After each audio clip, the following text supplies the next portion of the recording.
মার্কা আমাদের, মার্কা আমাদের। তারেক রহমান সাহেব ধানের শীষ আমাকে দেয়, তারেক রহমান সাহেব ধানের শীষ দিয়েছে আপনাদেরকে, রূপগঞ্জবাসীকে। যারা রূপগঞ্জবাসী যারা কাকে দিলে রূপগঞ্জ উন্নয়ন হবে, তারেক রহমান যারা কাকে ধানের শীষ দিলে উন্নয়ন হবে। তারেক রহমান সাহেব তাকেই ধানের শীষ দিয়েছে, তাকে দিলে উন্নয়ন হবে রূপগঞ্জের। বাবা শান্তিতে থাকবে। রূপগঞ্জের আমাদের দলীয় ভাইয়েরা এত কষ্ট হয়েছে, এত সংগ্রাম করেছে, তাদেরকে দেখে শুনে রাখবে, তাদেরকে দিয়েছে। ইনশাল্লাহ আমি কথা দিয়ে যাই রূপগঞ্জবাসীকে, ধানের শীষ আমাকে যখন দিয়েছে আমি এই ধানের শীষের মর্যাদা ইনশাল্লাহ রেখে ছাড়বো। ধানের শীষের মর্যাদা রেখে রূপগঞ্জের প্রতিটি ঘরে ঘরে আলো ইনশাল্লাহ জ্বালিয়ে ছাড়বো। আজকে অনেক বছর, 17 বছর আমার নেতাকর্মী, আমার ভাইয়েরা, আমার সহকর্মী ভাইয়েরা অনেক সংগ্রাম করেছেন, অনেক আন্দোলন করেছেন, অনেকে মৃত্যুবরণ করেছে। আজকে তাদেরকে স্মরণ করে বলে রূপগঞ্জ আবার ইনশাল্লাহ এই রূপ ইনশাল্লাহ ফেরত চলে আসবে। রূপগঞ্জের যে রূপ নিয়ে চলে গেছিল এই রূপটা ফেরত এসে রূপগঞ্জের প্রতিটি ঘরে ঘরে আলো ইনশাল্লাহ জাগবেই। আমি আর বেশি কথা বলতে চাই না, আপনারা এত কষ্ট করে এসেছেন, আপনাদেরকে সবাইকে ধন্যবাদ জানাই। আপনাদেরকে আজকে শান্তিপূর্ণ একটি র্যালি করার জন্য আমি আহ্বান জানাচ্ছি।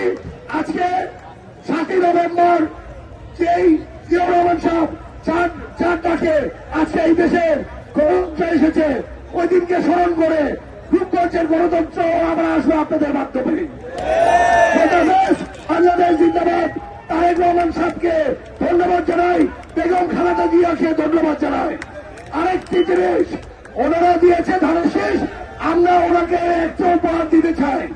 উপহারটা হলো সারা বাংলাদেশের সর্বোচ্চ ভোটের মাধ্যমে ইনশাল্লাহ ধানের শীষকে পাশে।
KTV বাংলা, বিশ্বের চোখে বাংলাদেশ।